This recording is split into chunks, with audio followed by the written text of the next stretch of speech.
Okay, into our Ursula, that's a Pisces, and we are winding down this lunation cycle with our third quarter moon in Sagittarius. So let's unpack.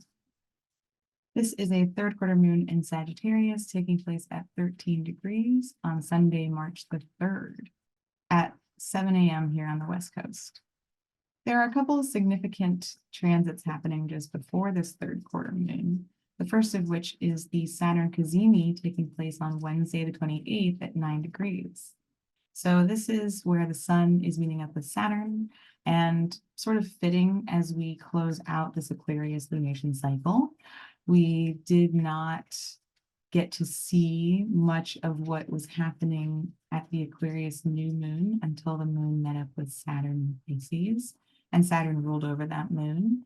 And so now with the sun in Pisces, catching up with Saturn, we're getting a glimpse of what this energy looks like. We haven't actually had the sun meet Saturn since Saturn moved into Pisces last March. This happened just after Pisces season began, and so the sun was well into Pisces and making its way onward, while Saturn slowly started to swim into the waters. So this is our first glimpse at what Saturn is doing here in Pisces that we're able to integrate through this connection to the sun now. We will have a second Saturn cazimi here in Pisces next year in 2025 at about 21 degrees. So we get two of these while Saturn is hanging out here in Pisces. And this may be the first installment of really integrating what Saturn's been up to thus far in its time in Pisces. We're still in the early degrees, but we are past Saturn's retrograde space, right? Saturn stationed retrograde at 7 degrees last spring. And so we do get, or last fall rather, and so we do get some glimpse of what Saturn's been building here in this time, in this year that it's been in Pisces. On Thursday, the 11th, we also have a sextile between Mercury and Jupiter. So Mercury hanging out in Pisces, Jupiter hanging out in Taurus, Jupiter then ruling Mercury. And so this is a meeting of the minds between the planets ruling the lunations we are currently between. So Mercury ruled that full moon last week in Virgo. Jupiter's ruling this third quarter moon in Sagittarius. And so there's some linkage happening here. There's some connection where these typically antithetical planets, Mercury being about the here and now, Jupiter being about the big picture, are convening to swap notes, to talk about what ideas can be made bigger, about what conversations can create opportunity. And so this is something that Jupiter is then bringing with it into this third quarter moon in Sagittarius. Okay, so the moon enters into Sagittarius and promptly makes a sextile to Pluto at 1 degree. And this is a nice evolution of what started off as a tense conversation with Pluto. You may remember that at the Aquarius new moon, the moon was conjunct Pluto. At the first quarter moon, the moon squared Pluto. So we had a lot of that subconscious material coming to the surface, and we were grappling with it in some way. We see at this third quarter moon us making peace with what has been brought to the surface, making sense out of this, maybe having some sense of expansion through the changes that we are now seeing moving about us and seeing taking place in our lives.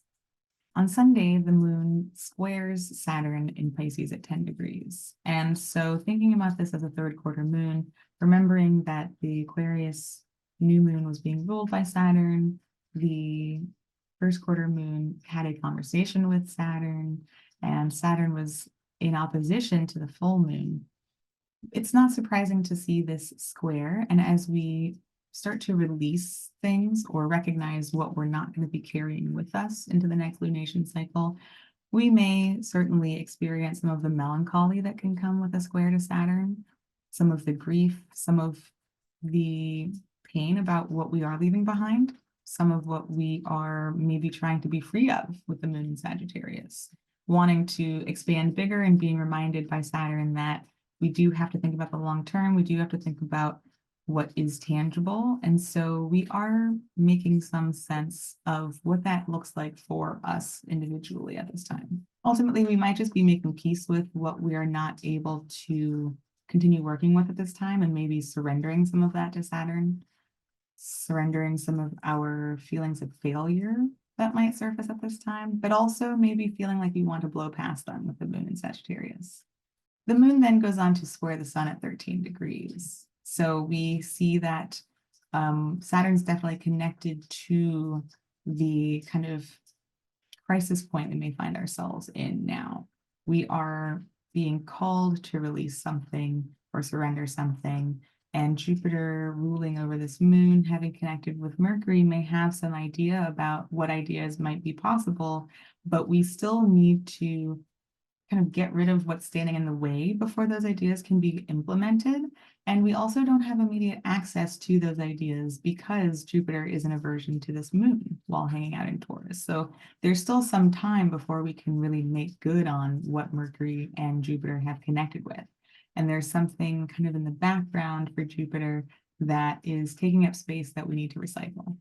The moon then makes a sextile to Mars in Aquarius at 15 degrees, and perhaps there is some connection to drive and motivation that we're able to access at this time, recognizing that we are clearing out space for what is to come in next.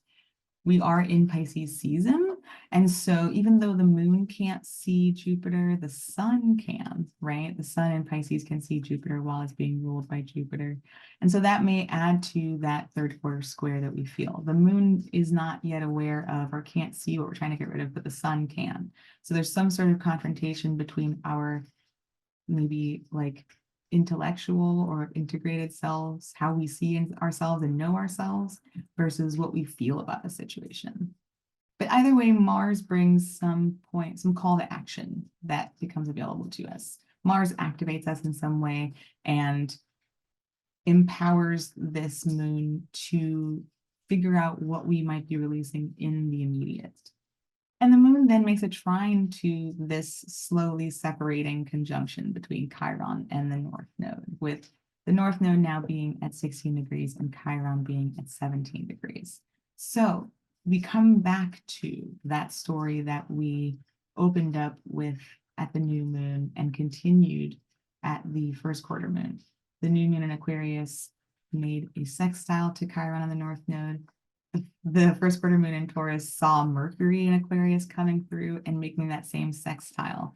And so we've seen these themes open up for us. Maybe we've had to reconcile or otherwise break out of some of the feelings that we've been carrying around those things.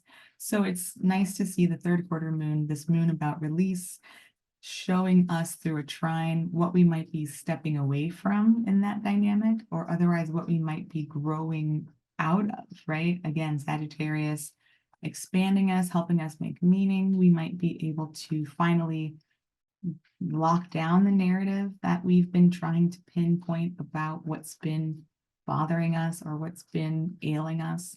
And with that acknowledgement, we are able to integrate and finally release.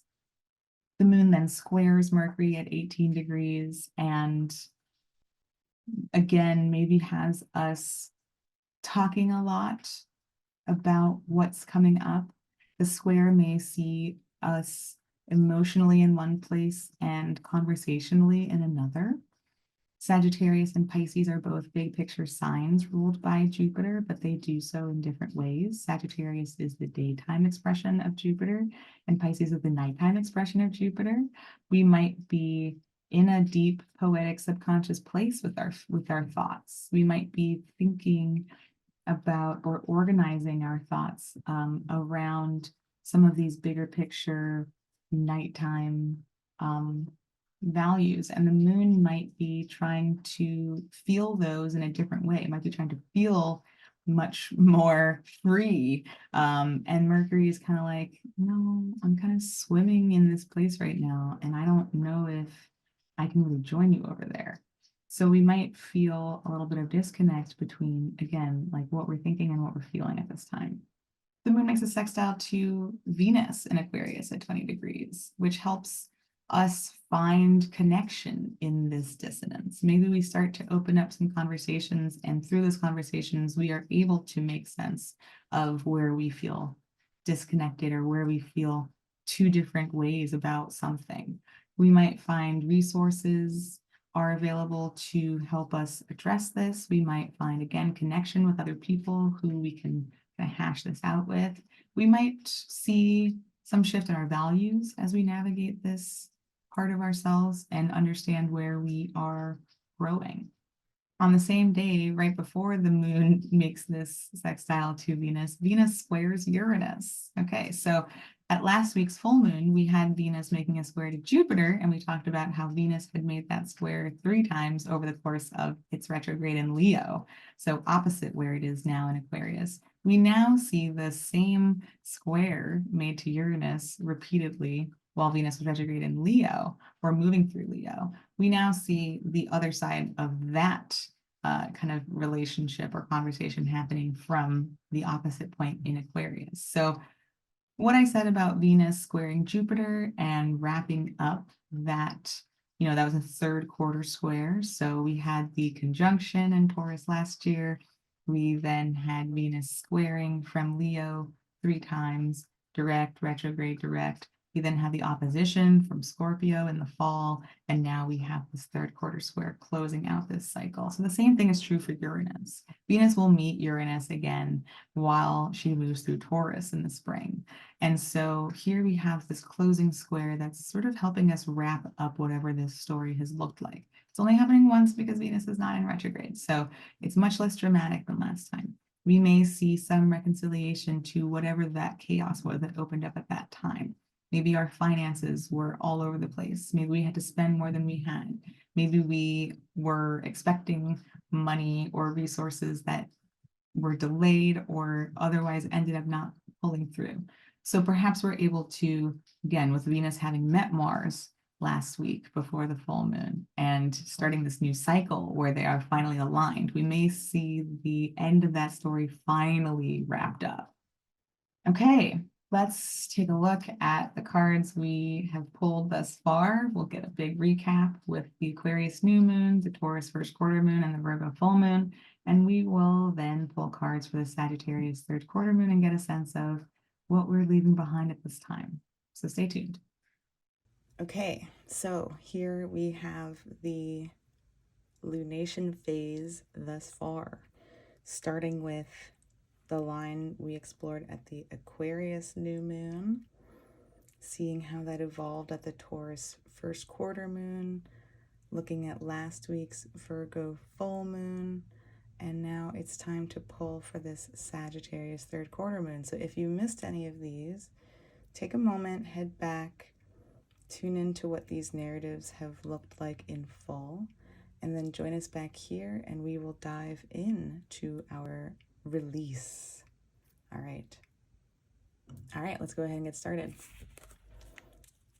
Okay, so just a reminder that if you want to pull along with us, you can head to priestessbaby.com/shop, where you will find the Moon Phase Tarot Call PDF that is a free download. It contains all of the 4 moon phase spreads.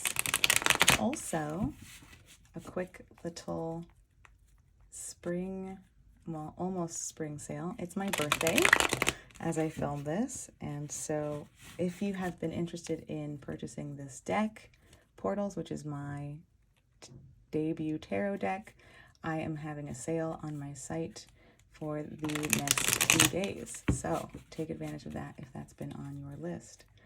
Okay, so as we look at this 3rd quarter moon, we are looking at what is coming to a close now. And with that, we're looking at what our previous attachment has been to what is ending now. How we can make meaning from this process, because we are humans and that's what we do. And lastly, what we can begin to invite in at this time, right? As the light from the moon wanes, as we are moving through this release, we can get clear on what we want to invite in once the new moon begins to make its way to us. Okay, so here we go. Final shuffle.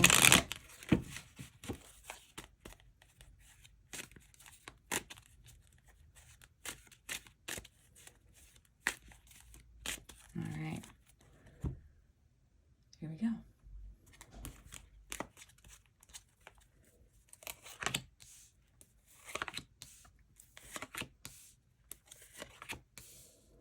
Bottom. I'm just curious. Okay. This feels like a vibe.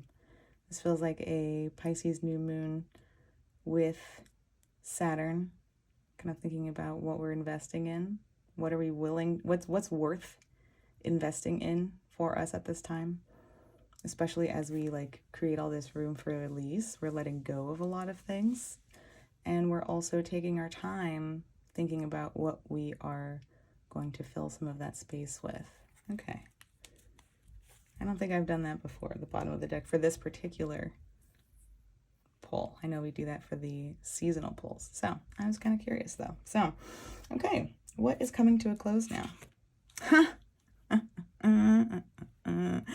This is our favorite thing to see coming to a close.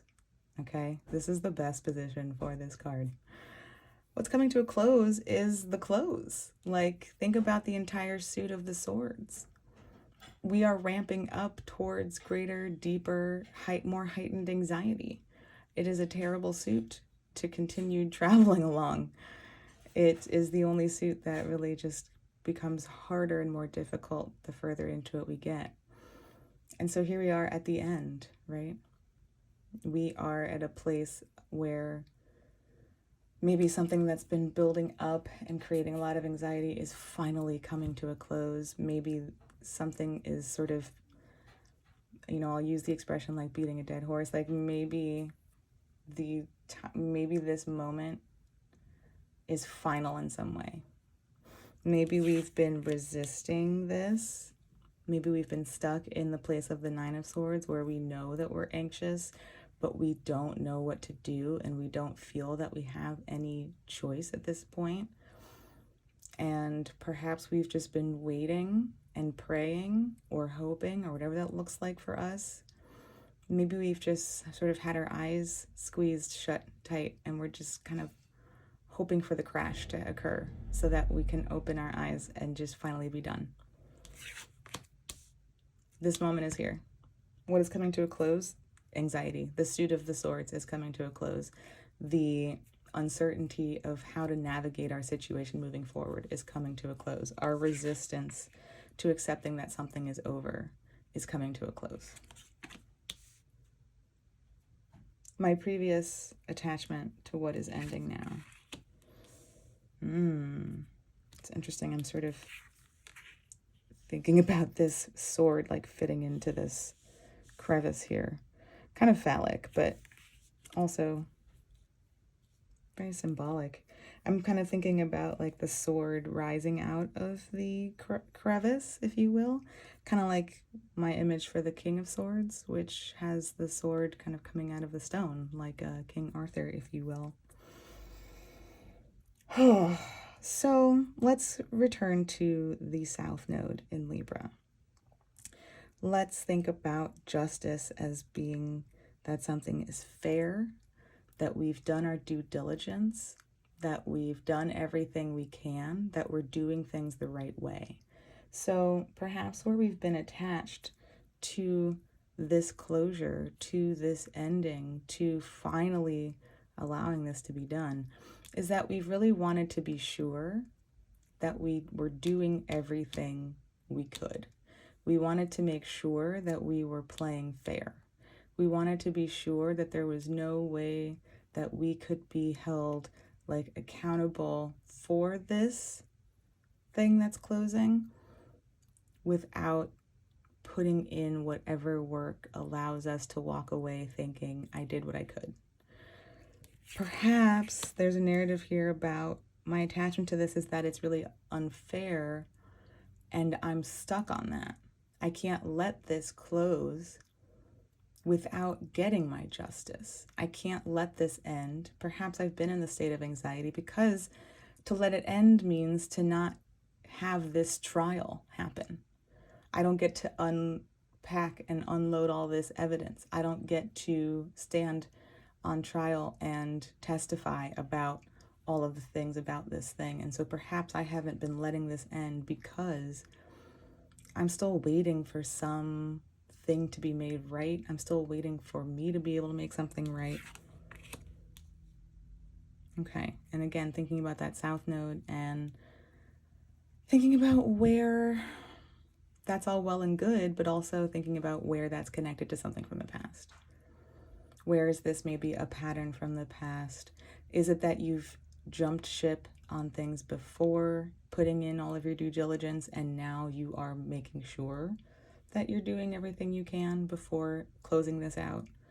Is it that historically speaking, you've never or you've rarely had the chance to air these grievances, and so you feel really attached to doing that now? Things to think about. How we can make meaning from this process. It's all part of the journey. There's much more road to go. We're perhaps almost done with something. Maybe this circumstance or this event or this situation that we're looking at closing has been leading us towards something. Maybe we needed to go on this path in order to arrive where we are going next. Okay? How we can make meaning. Hang on. Remember that, I'll keep showing you this little vehicle here on the cosmic road of life. Okay, so remember that you've made it this far, right? And that there is still opportunity for you to move forward, I think is something that I see here. We can think about making meaning of this in terms of, all right, this can't work out. So let me take a moment to get clear on what things would need to look like in order for me to be able to go all the way with this. And maybe we can think about, like, what do I need at this moment to help me endure the part of this path that is left for me? Okay, what we can invite in at this time. Well, I love that for us. What a beautiful ending to, look at this parallel here, right? Like, talk about, wow, where we started, where it's going, okay? So what we can invite in is, like, joy. And I feel like we've seen this 10 recently, and so I'll do a little disclaimer here about the difference between the 10 and the 2. The 2 is very romantic. It's very one-on-one. It's very, I'm connecting with a person. It doesn't always have to be romantic, but it is certainly intimate, right? And so when we get to the 10, we've expanded upon that intimacy that was begun in the 2. We've not just had one-on-one intimacy with another, but we are connected to an abundance of emotional wealth and intimacy. This may look like a vision for family, whether that's having a biological family, whether that's choosing the members of your family, whether that's merging a sense of community with family, whether that's reconnecting with your family of origin, right? There's a lot of different ways we can look at this. And even if we reverse it, it's still kind of that same energy of, I'm inviting in what the vision is that I want for myself, so I'm turning inward.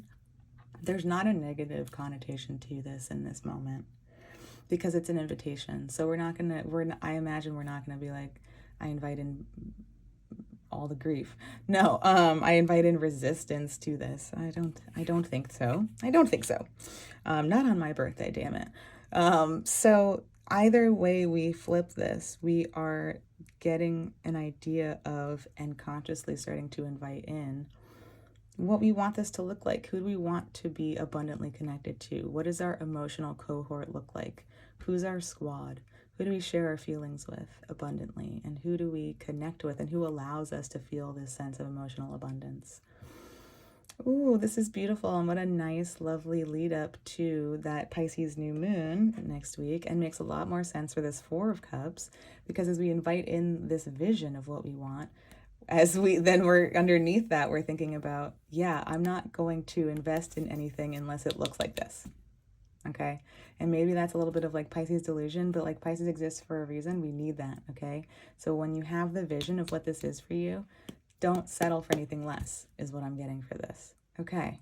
All right, y'all. Thanks for tuning in. If you enjoyed, please like, share, subscribe. We will be here next week to talk about that Pisces new moon, and I could not be more excited, so I hope to see you there.